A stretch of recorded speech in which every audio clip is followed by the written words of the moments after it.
नहमदुहु व नसल्ली अला रसूलिहिल करीम अम्मा बाद फ़अऊज़ु बिल्लाहि मिनश शैतानिर रजीम बिस्मिल्लाहिर रहमानिर रहीम। अला बिज़िक्रिल्लाहि तत्मइन्नुल क़ुलूब, बेशक अल्लाह के ज़िक्र से दिलों को इत्मीनान मिलता है।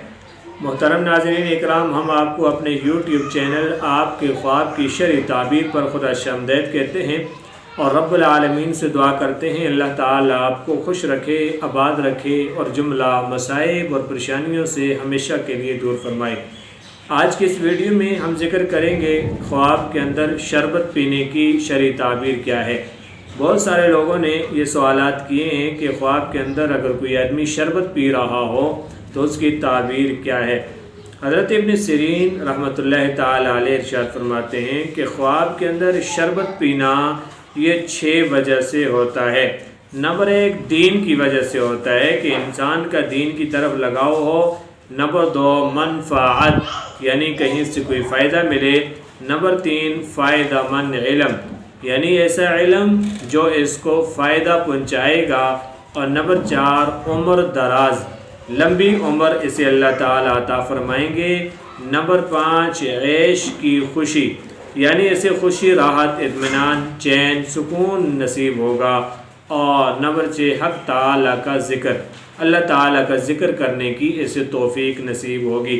फिर आगे फरमाए कि जिन शरबतों का जायका कड़वा होता है और तुरश होता है, जैसे लीमू का शरबत है या कोई इस तरह नारंज वगैरह का शरबत, अगर इस तरह का शरबत पीता है तो इसकी ताबीर ये होगी कि ये शख़्स गम पाएगा और किसी नाखुशगवार वाक़े से इसका ताल्लुक़ हो जाएगा और किसी ऐसे वाक़े के अंदर मुब्तला हो जाएगा।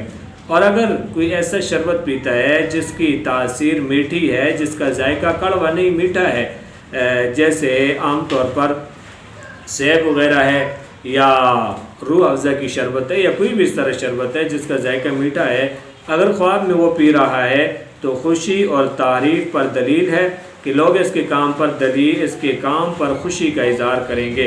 हज़रत जाबिर रहमतुल्लाह ताला फरमाते हैं कि जिन शरबतों को ख्वाब में बतौर दवा के पिए, यानी ऐसी शरबत है कि ख्वाब के अंदर ये उसे पी तो रहा है लेकिन बतौर तलज़्ज़ुज़ के नहीं पी रहा, दवा के पी रहा है, वो दीन की इस्लाह पर दलील है।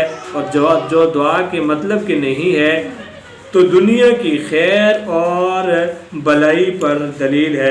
अल्लाह ताला हमें कुरान और सुन्नत पर अमल करने की तौफ़ीक नसीब फरमाए और अल्लाह ताला हमें हक़ और सच बात कहने की, सुनने की, अमल करने की तौफ़ीक नसीब फरमाए। व आखिर दावाना अल्हम्दुलिल्लाहि रब्बिल आलमीन।